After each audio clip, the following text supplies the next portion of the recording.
We're here to connect you with others with the same interests and the same environmental worries that you may have.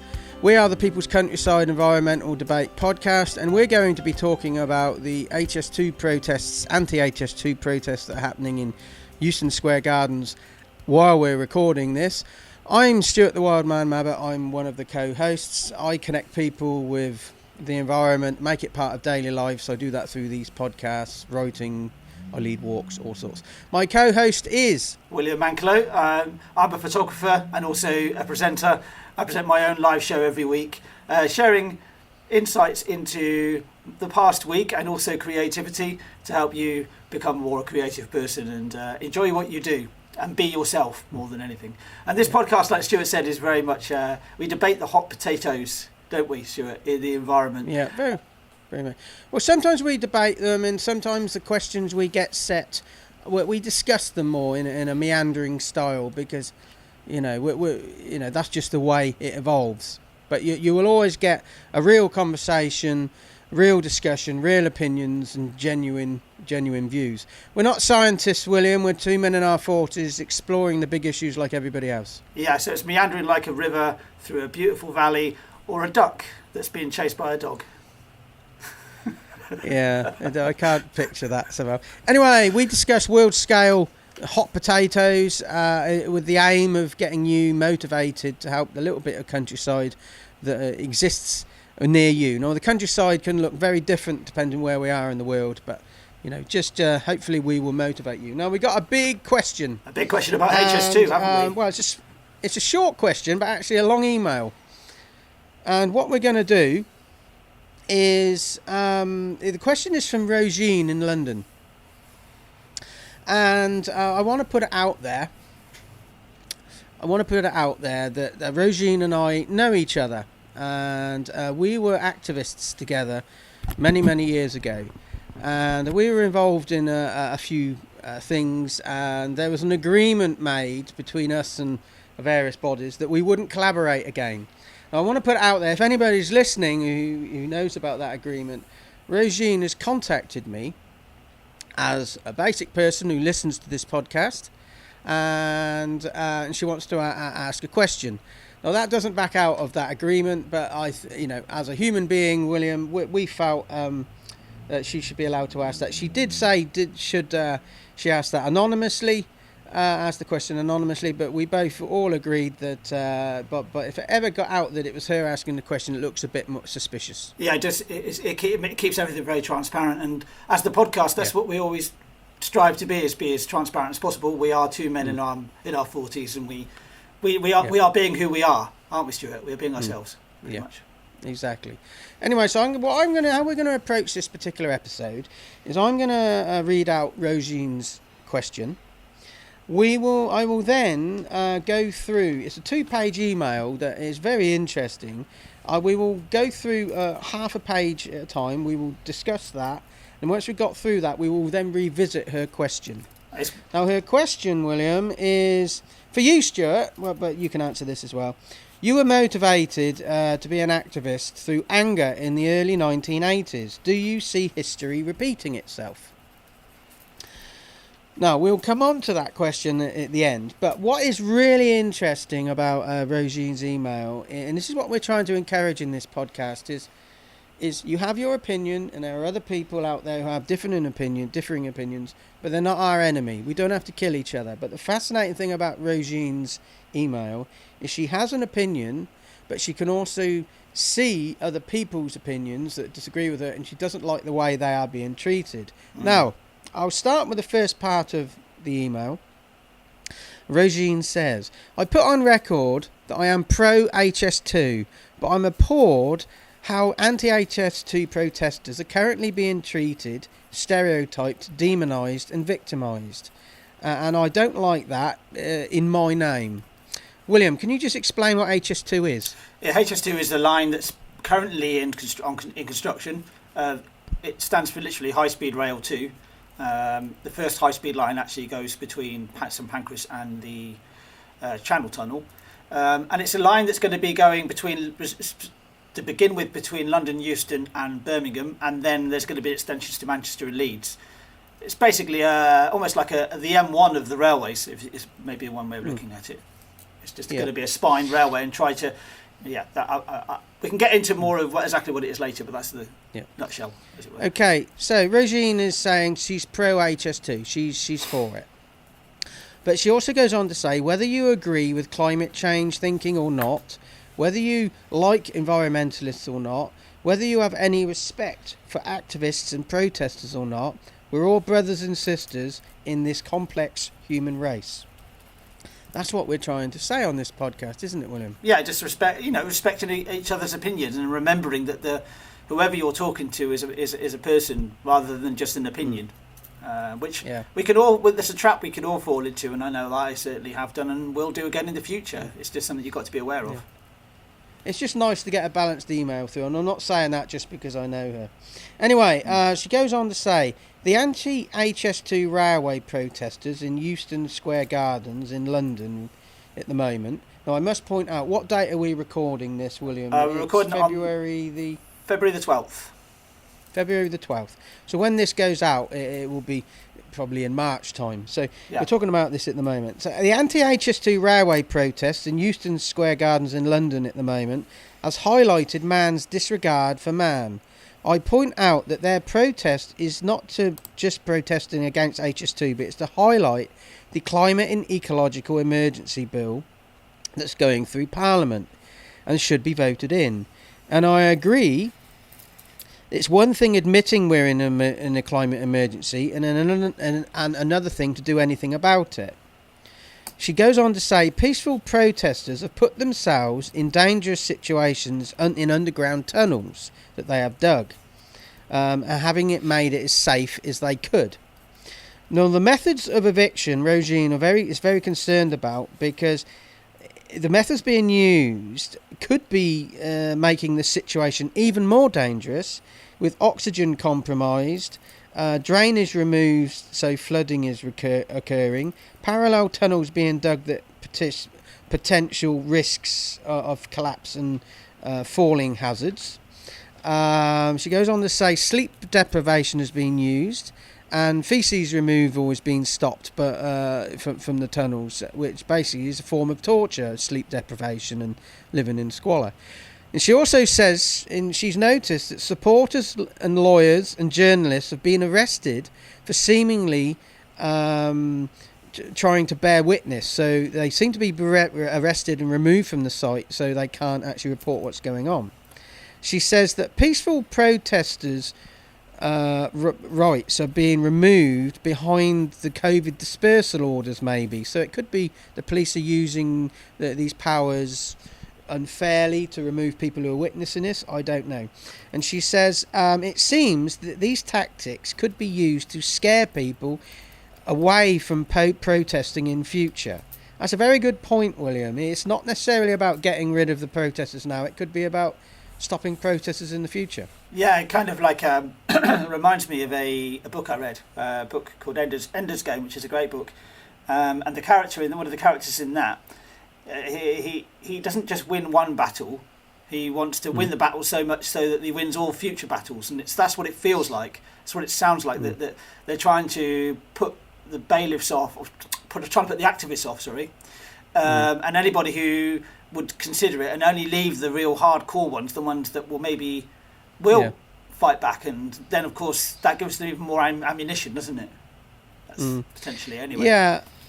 I mean, I'm not 100% sure whether the police are abusing COVID dispersal powers, but it could be interpreted as that, because people are being arrested for going on their daily walks, and lawyers are being arrested for representing their clients in the tunnels. They're appearing on site because they've had phone calls. Yeah, it's all a matter of a point of view, isn't it? Yeah. But a lot of these things can be from a point of view. I mean, I was going to say that just this first part of the email, and this is not the first time I've heard it, that again, as much as you might not, I mean, I have a particular view on activists, and there's something that Stuart and I are going to explore in the future with our different backgrounds. But again, they are people that should be treated fairly. I'm sure there's going to be people listening to this podcast right now they would think, okay, there's somebody who's dug a tunnel. It's up to them to look after themselves, but there is a care of duty for somebody who's doing this, because they're exercising their right to protest, and I will stand by that. I might not be pro. I'm not wouldn't exactly with them as far as what they're protesting for, but you've got to be with them to protest, right? Yeah, the thing about the police abusing their powers, it can be down to interpretation, but the bit that makes me feel slightly uncomfortable is the fact that lawyers are being arrested for turning up to advise their clients who are in the hole. Yeah. And the legal process is if they get arrested and that goes to court, it will get immediately thrown out of court, because everybody has a human right to legal representation. Exactly, yeah, but then the actual moment has already passed, hasn't it? That's the whole idea. It's almost like it's deferring it. Somebody somewhere is going to use the law in such a way that it will help their situation. They know in the long term that it won't, but in the short term it will help. Yeah. It'll help their situation. Yeah, exactly. So some dubious things going on here. Yeah. Anyway, back to Roisin's email. It basically, she says, it took a judge in a court to step in on February the 2nd to get the bailiffs who were enforcing the eviction for the HS2 company. HS2 is actually the government, but it took them, and he forced them to review the safety measures they were using to get these people out. Now, I'm sure tunnel, as Roisin is saying, I'm sure tunnel rescue experts should be used in these instances. And she admits modern day activism ignites resistance in people. Maybe instead of choosing to react negatively, we could actually react positively and breaking that cycle. So what she means there is activism, it very easily ignites anger in the other person, but that other person can actually say, no, I'm not going to behave like that anymore. I'm going to react positively and break it. And she also goes on to say HS2, the landowners of this park where the protesters are tunnelled into, on hearing this judge said all they want is they're the landowners and they just want the protesters to go away, avoiding any of the issues around how the eviction is being taken place. So they didn't even acknowledge that, even though a judge said they should review things. Right. And the interesting thing is, and Roisin makes a very, very good point here, and you raised it just now, William. Some people have a hobby of potholing, and that's basically you go crawling around underground caves. Yes. And that's people's hobby. Now they're putting themselves in a dangerous situation. Very often you hear people getting stuck, so they have to get rescued. The rescuers of the potholers, they're doing it as safely as possible for themselves and to get the potholers out. Even though the potholers have put themselves in a dangerous situation, there's a duty of care. But Roisin points out that the same consideration isn't being given to these protesters. They're putting themselves in a dangerous situation, but the methods being used are not safe. She goes on to say, Peter Folding, who is the expert in tunnel rescuing, and he has respect for the tunnellers, he has respect for the bailiffs, but he also has the respect of the tunnellers because he's dug these people out many, many times. He's got a personal connection with them. Now, Peter Folding, he's actually said he's very concerned about how they're being extracted, because if he was given the job to do it, he would spend 4 weeks planning the extraction. But the bailiffs only heard one day before the eviction was due to happen that the tunnels existed, took 1 day to plan and then just got straight into it. Peter Folding has also said that he has concerns somebody is going to be killed, whether it's a bailiff or a protester, because it's not safe.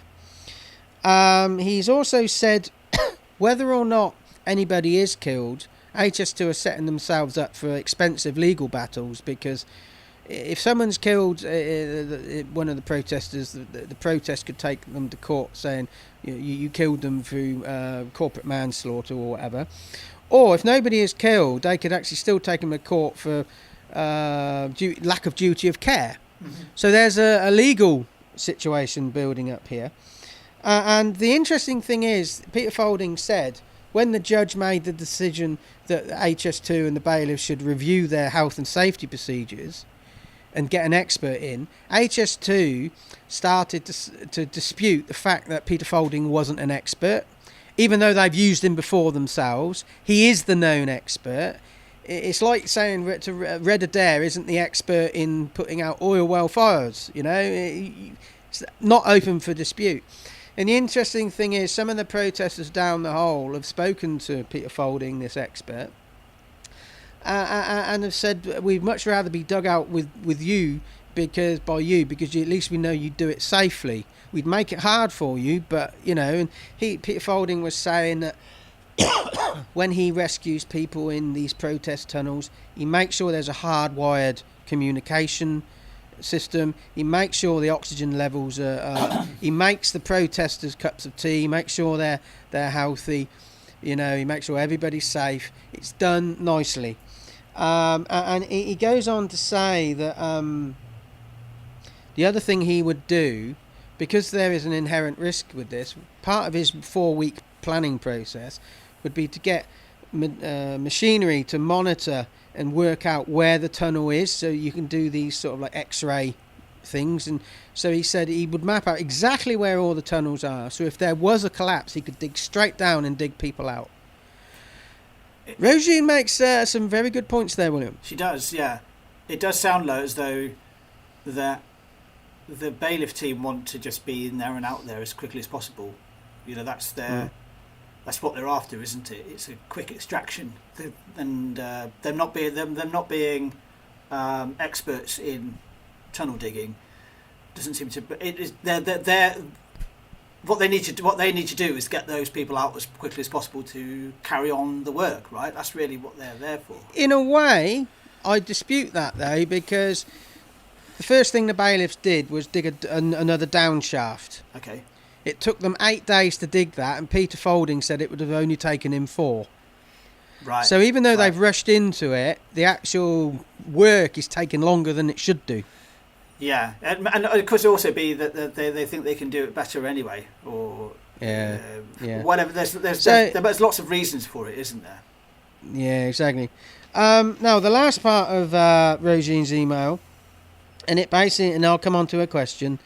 And it says, as you say, Stuart, it's not what you do, it's how you do it. Which is what I'm saying about the protesting. It's not about how you protest. It's not about protesting, it's about how you protest. With the people who are against the protesters, it's not about being against protesters, it's how you're against them. It's not about should HS2 dig these people out, it's how they're being dug out. That's what she's pointing at there. And she says in her email, thanks for promoting this outrage on the People's Countryside Twitter feed. If it hadn't have been for that, I would have had no idea this was happening in my name, because she's pro HS2. She basically says this approach risks making the most militant activists approach things with even more anger, though it also may scare off certain activists in the future. But easily it could encourage more activists to come out of the woodwork. So it comes on to the question for you, Stuart, who's me. You were motivated to be an activist through anger in the early 1980s. Do you see history repeating itself? Do we see? No, we haven't said this. Do we see history repeating itself? It's the broader question, isn't it? Yeah, that's right. She's written it to me, but we can say it. Yeah. Now, what we haven't said, people who are listening to this podcast on whatever platform you're listening to, this actual episode is being filmed. And we'll release it on YouTube, I think, won't we, William? It's going to be, you might be watching this on YouTube, on Facebook, or you might be watching this on the moon, for all I know. Who knows? Yeah, who knows? So this is the first time we filmed this, so you can actually watch us sweat and squirm as we try and work through this one. But I don't think Roisin's actually asking me, when she says about, do I see history repeating itself? I don't think she's asking, am I going to come out of retirement because I'm angry about what's happening? I think what she's saying is, are other people going to be motivated to act through anger because of this situation? William, what do you think? I was just thinking about the history repeating itself. That is it. It's almost looking back at history, looking back maybe 30 years ago to this. Well, nearly 40, over 40 years ago now, isn't it? The start of the 80s, and maybe seeing things that happened then are happening now. You know, there's definitely are there parallels between those two things. But the whole idea of, I think it kind of just. It feels like the bailiff's activity is trying to, like I said earlier, trying to win all battles, you know, regardless of what the results are and regardless of what the risks are. They're just going in and they're trying to intimidate people, intimidate the activists, and then I think it would. I've never thought about being an activist myself, by the way. I'm far too much of a pacifist to be an activist, to be frank with you. But I don't think that. I think it would put people off being an activist and being on the front line if they see what it's actually like and the reaction they can get they'll get from the authorities, whether it's the police or the bailiffs, right?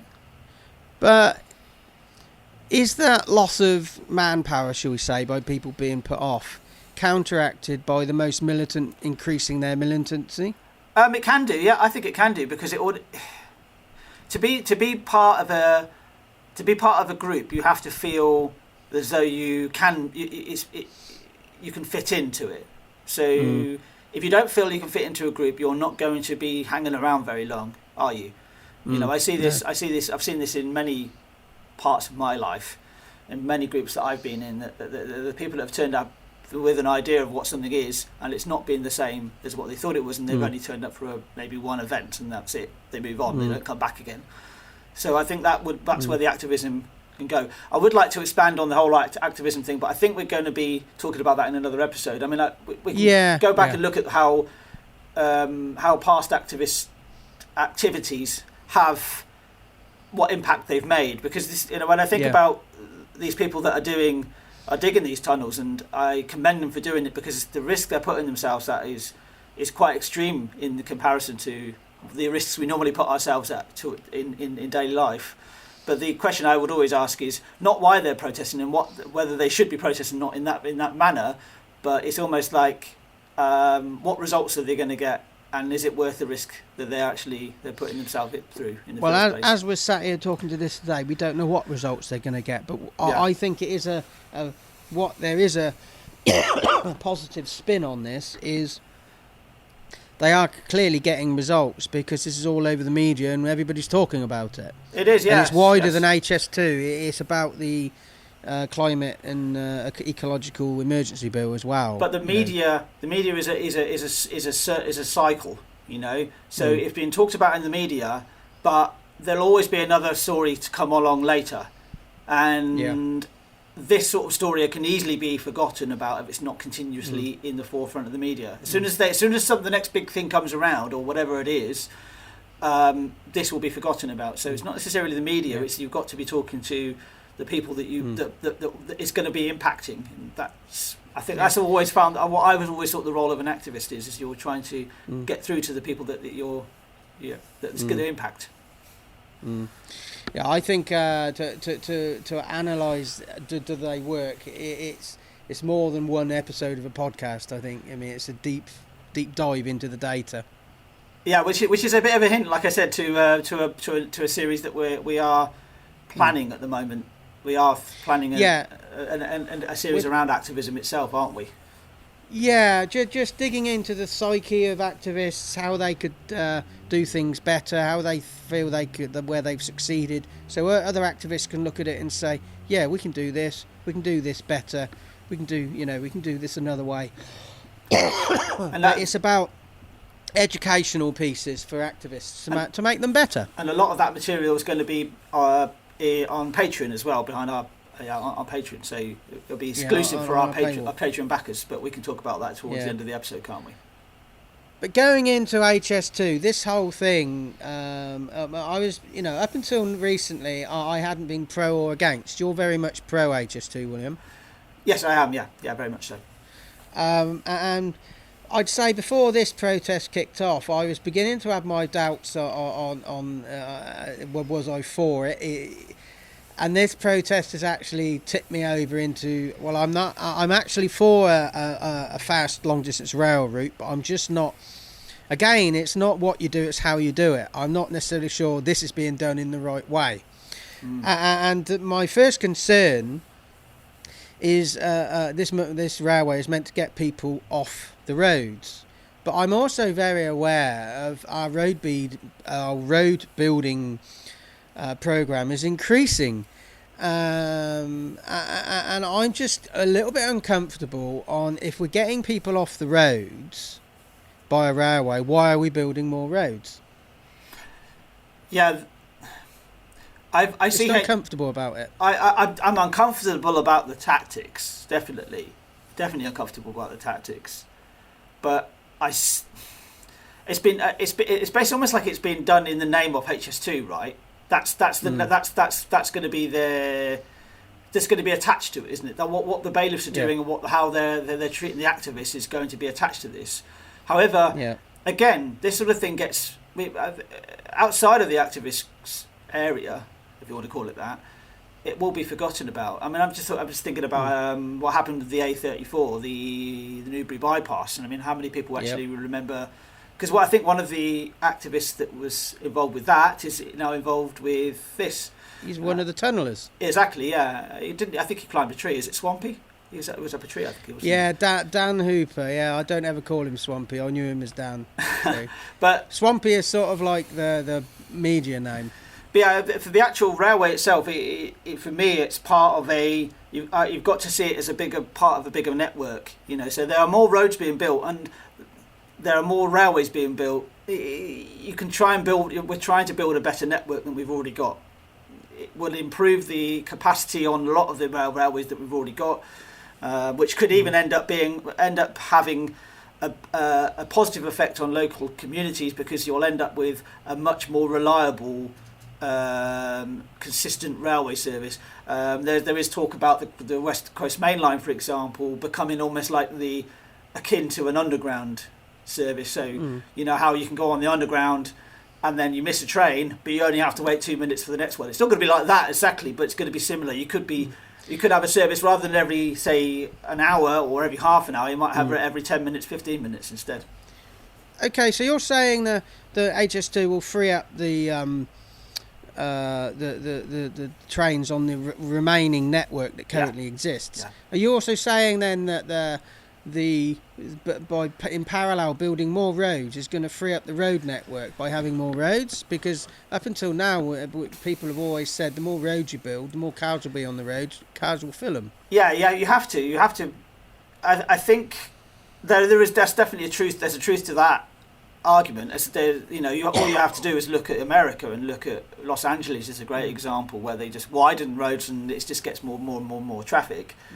Railways will always be a minority way of getting around because they can only transport a certain amount of people.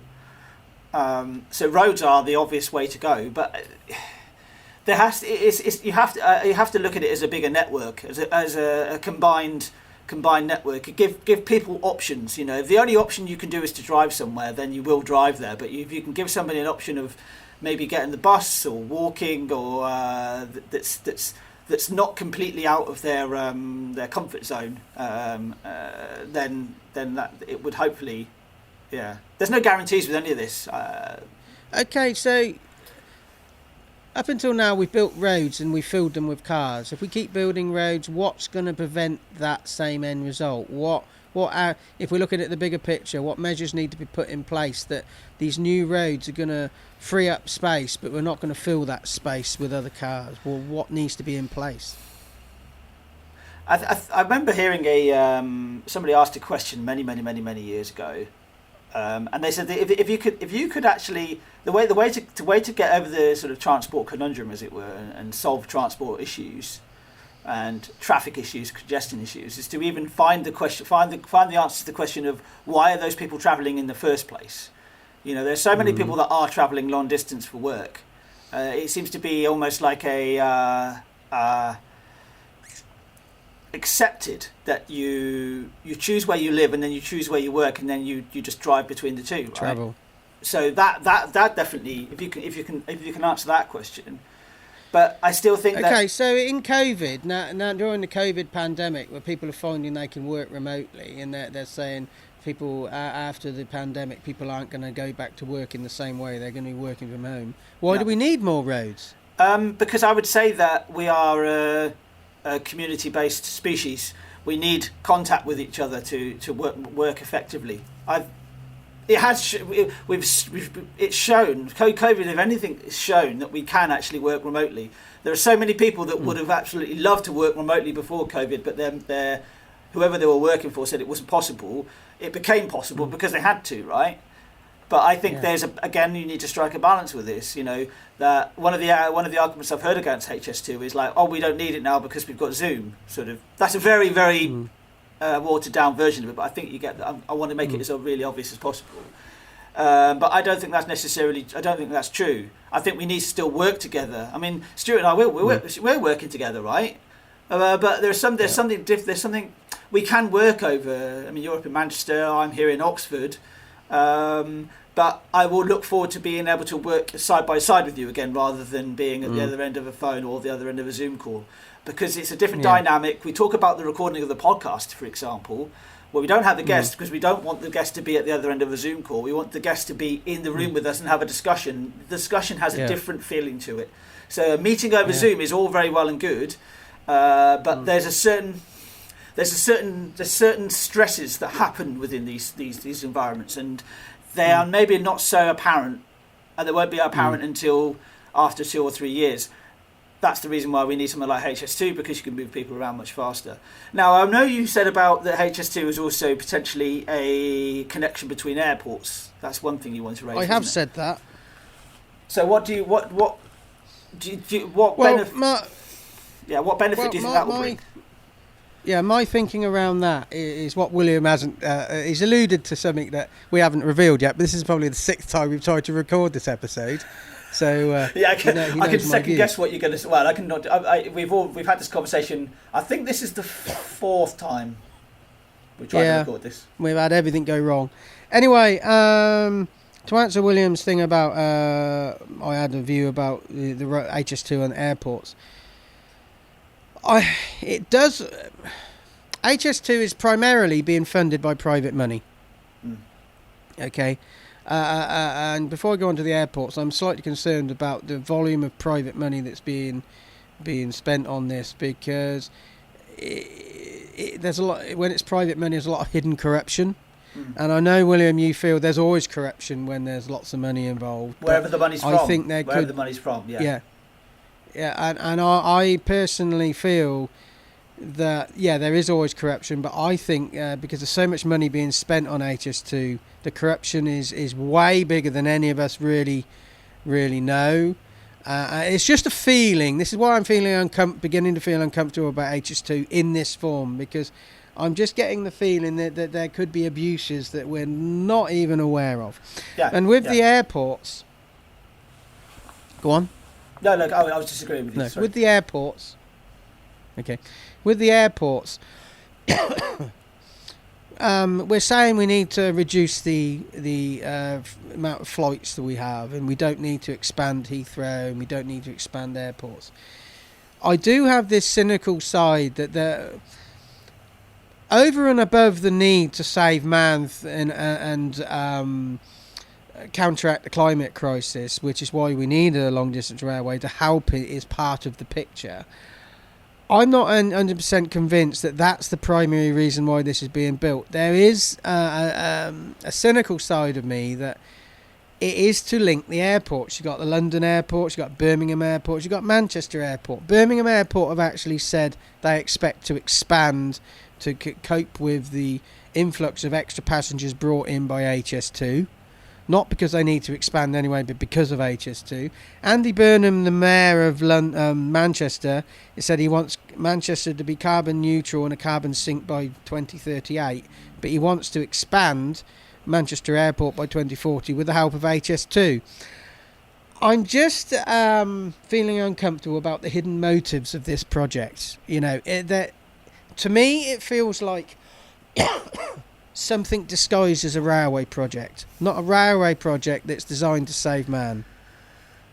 I'm about 7, 8 years older than you, so I've got a bit more cynicism in my body, William. Maybe that's one difference between Stuart and me is that I'm forever the optimist. I have fluctuations in mood, but I'm always very much of an optimist, and I'm pretty liberal in my thinking, and I just like the idea of having this project built. I think what makes you so suspicious in some ways is because of the money that's being put into it. Because it's private money, I personally prefer that it's private money and not publicly funded, because it's an expensive thing. Railways are extraordinarily expensive to build, more so than roads, because of what you have to do with them. I mean, the railway itself has been adapted many times, or the plan. There's going to be a tunnel which is going to start just inside the M25 and going to end up somewhere in the middle of Buckinghamshire. That sort of project cost a lot of money, a heck of a lot of money. This is not easy engineering. It's not simple, cheap engineering. Roads are much cheaper in that respect. I don't agree with the current government. I don't like the current government at all. I don't like the leadership, and I don't like the way it's going. But I see this sort of project as being something outside of politics. That it makes a statement about the country. It makes a statement about how we do want to do something different in the future. We want to have something that's modern. It's very much on a smaller scale. You're finding cities are going back to having trams again. So if you look at something like, trams used to be all over just take it on a smaller scale. Trams used to be all over the country in nearly almost every city. Even Oxford had its own tram line.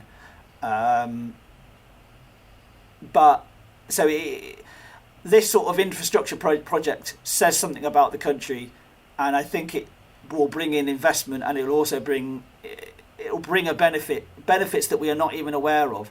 A good example of benefits from a railway.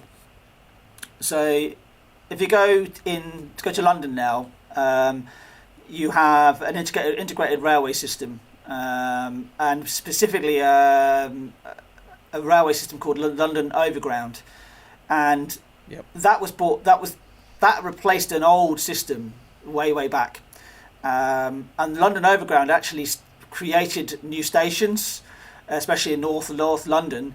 And what they found was that because it cut across the north of the city, people were able to work somewhere a bit closer to them. But too far away to walk, if you follow my meaning. So what a journey would have been maybe an hour, suddenly was only 20 minutes or 15 minutes because you were cutting across. So you're finding these things that are going on. I mean, for example, I think HS2 sometimes is taken too much in isolation, really, and this is why I keep talking about this network thing. So there is a line that a lot of old railway lines are being reinstated. One local here to Oxford is the old Varsity line, which was a line that ran between Oxford and Cambridge, hence the reason why it's called the Varsity line.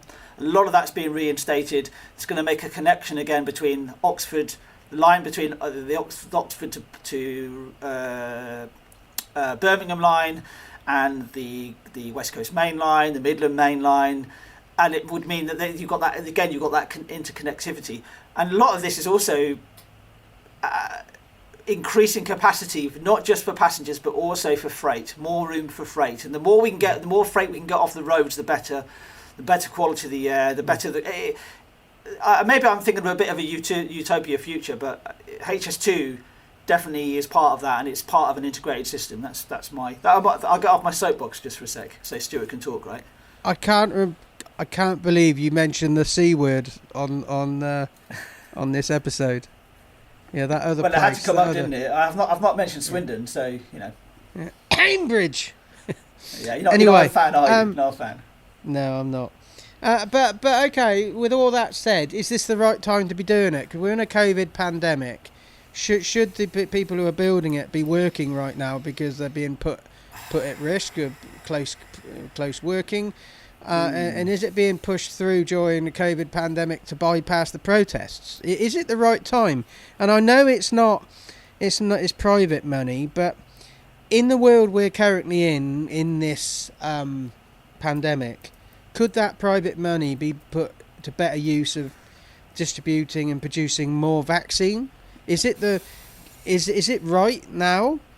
Well, I see where you're coming from as far as the money is concerned, but it's not that straightforward. You know, if you go back to the Brexit bus issue that everybody had, that £350 million was going to the EU and could be spent on the NHS, it was never that clear cut. Of course, it wasn't, because that's not how these things work. And this isn't, as I understand it. And if anybody's listening to this right now, please tell me that I'm wrong. But I understand it. It's borrowing money against future growth. That's how this is being funded. So it's not taking money out of the money it's not being spent out of money that is being made now. So the government are borrowing. It's being borrowed by the government. I might be wrong about this. Please tell me I'm wrong. But that's as I understand it. Yeah. Okay. Fair point. But I think my last thought is, okay. You're painting a picture that we need this network. We need the railway. I agree. We need a long distance railway. But I've started to have reservations about, is this the right railway? If this is the railway, should it look like this? Okay, so we have a long distance railway. We need a better road network. So that reduces the carbon footprint of daily life. But we also need carbon absorption. Roads and railways, there's an awful lot of trees being cut down. There's a lot of soil being... We've already spoken about soil is a great carbon sponge. Indeed, yeah. We need these infrastructures, and we also need new trees planted, and we also need to save as many mature trees because they're absorbing a lot of the carbon. You can't just cut down a tree and whop in some saplings and expect it to be doing the same job. But I do notice an awful lot of these saplings that are being replanted by HS2 are being put in poor ground. They're drowning, and I'm not convinced in 10 years' time the replacement trees they're putting in are going to exist. So my concern is not just reducing the carbon footprint, but the volume of mature trees and the carbon absorption we're removing in the process. Yeah, that's the thing. It's almost like when you look at what's been lost, so the habitat that's being lost, I'm not entirely sure. I don't know exactly how much habitat is being lost. I'm not entirely sure who to believe with this, because you hear from one side, you hear from the anti-HS2 side, they'll say one figure. You say from the pro side, you say another figure. I watched a really interesting video about the dangers of nuclear power recently, and in that video they talked about the worst ever nuclear disaster, which was Chernobyl. And from the worst side of it, so there were the people that were, I think it was Greenpeace in Germany, might be wrong there, but it was the Green Party, sorry, not Greenpeace. Green Party had said, it was 60,000 people have been killed by this, and by the effects of it. But the other end of the spectrum, they were saying, no, it's less than 2,000. So who do you believe in that situation? Who do you know who's telling the truth? I've heard like that 60,000. I think it was like something like 60,000 trees will be removed because of HS2. But then if you look at the actual acreage of the entire project, that maths doesn't add up. So who do you believe in that situation? Yeah. So which is why I've set up until now. I've not really known which side I'm on for that exact reason. Yeah. It's because, the truth is somewhere in the middle. Yeah. What I do know is, say for example, I know there's some various building projects. There's one in London at the moment. That there's some trees and there's some green space that they need, because building new social housing is not centrally funded. The local councils have to find that money themselves. So there's a place I know that some trees are being cut down to build some private flats to fund the building of social housing. Now, and what they're saying is they're gonna, for the trees that are being cut down, they're going to be planting a load of saplings elsewhere in the area. But there's a history of not looking after those saplings, so the saplings die. It sounds like a greenwash. That does. Yeah, and greenwash. And there's also this thing about, well, there's a lot of empty properties out there. Business shops have closed, pubs have closed. They could be converted into social housing. I'm not convinced. They say, well, we need to cut these mature trees down that are soaking up carbon to build houses, to fund the housing, the social housing we need. It's not a case of one or the other. If we thought outside of the box, we could find new funding, we could plant new trees, we could save old trees, and we could get new housing for the private people. And it's not about one or the other. I had this debate with somebody on social media. I think it was on LinkedIn the other week, and there were some mature trees in London that were cut down under the guise of building a cycle lane. Okay, and he said, we cut these trees down. He called me a fool. You fool, because I wanted to put in a cycle lane. But I said, you can have a cycle lane and you can have the trees. And he said he was an urban planner, but I'm not convinced he was an urban planner with vision, because when you actually looked at that implementation, they cut down these trees to put in a cycle lane. That cycle lane came from nowhere and went nowhere. It's sort of nobody uses it because it's sort of in the wrong place. Yeah, that's that. So I think it's not a case of HS2 or no HS2, trees or no trees. I think I agree with you. It's hard to know who to believe, but there should be more effort in doing HS2 and saving mature trees as well, as much as possible. But it's not also about the volume of trees that are being lost. It's how they are linked in the wider environment. It's these green corridors. Yeah. It may be that even if there was only one tree cut down with HS2, that tree might be absolutely essential to these green corridors. You just don't know. You don't know. I was just thinking of that. It's complex. There's a couple of thoughts that occurred to me when you were talking there. Yeah, it's almost like the local planning needs to be as careful as possible about what you're doing, right? And just thinking about those trees, they're actually probably quite a nice thing to have along a cycle route, because it protects you from the sun during the summer, and it protects you from the rain during the winter. But I was just going to say, I would maybe make a comparison with. I think maybe the one thing that HS2, what gets a lot of people with HS2 is, and why they don't like it, is the fact that it is such a big project. It seems like a very big grand scale project, and lots of things are happening at once. That it's almost like you're very much aware, especially if you're an activist, you're very much aware of what's happening, because it's happening on this like larger scale, very large scale. But I would say that maybe these local projects that don't get that sort of media attention, potentially having more impact on the local environment than the HS2 might have. Because we're looking at it as a big scale project. Large scale projects will always have an impact, whether you like that or not. They will always have a big impact. It's whether or I would say, for example, a railway will eventually itself become a green corridor. A lot of railways are green corridors. Whether or not they actually want it to or not, the land around the area will regenerate. But it's what we've lost that you can't get back. That's the argument, and I agree with that. But there's got to be better ways of mitigating that, and I think that's definitely one place where HS2, and not just HS2, but this sort of project really do fall down. Like you said, with these trees being cut down in London, whether it's for a cycle lane or whatever, it needs to be planned better. I'd argue these localised projects that are happening on our doorstep are way more damaging than the HS2, because they're happening on such a vast scale.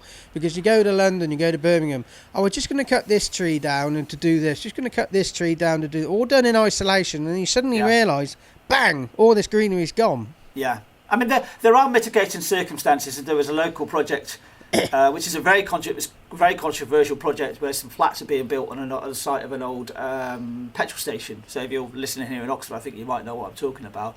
A tree was cut down, and it was seen as, they shouldn't have cut this tree down. But a survey was done several years ago, and it was already rotting and dying, and they had to get rid of it.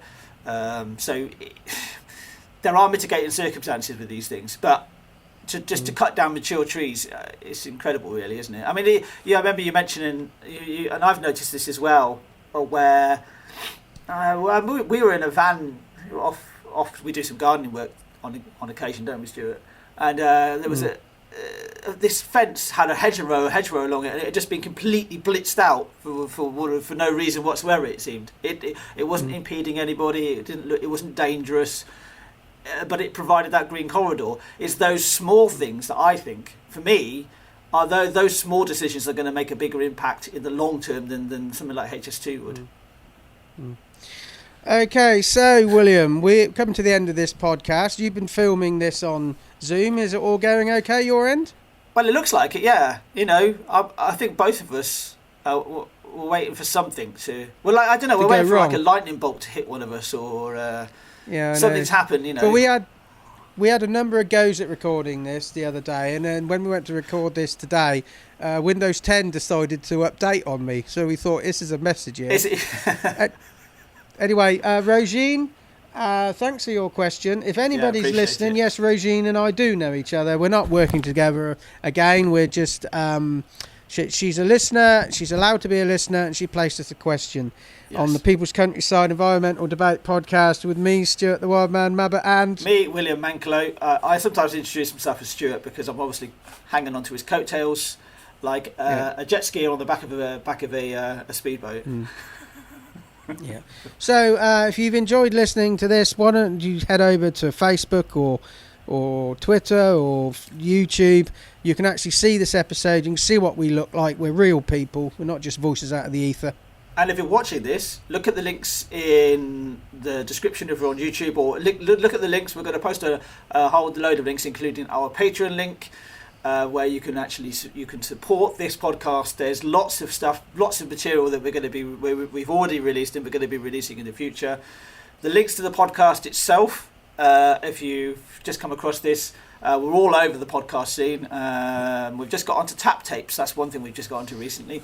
But we must be on like 100 platforms by now, Stuart. We must be. We must be famous in our own universe, Well, we're both famous in our own heads. It just needs to expand to the wider universe, right? Yeah. Okay, so if anybody wants to send us an email, what's the email, William? Oh, I was going to ask you that. It's thepeoplescountryside@gmail.com. And backwards? Backwards. Thepeoplescountryside@gmail.com. Yeah. Okay. Anyway, I have to dig down in our archive to understand what the backwards comments, because right at the very beginning of this, I used to read the email backwards, didn't I?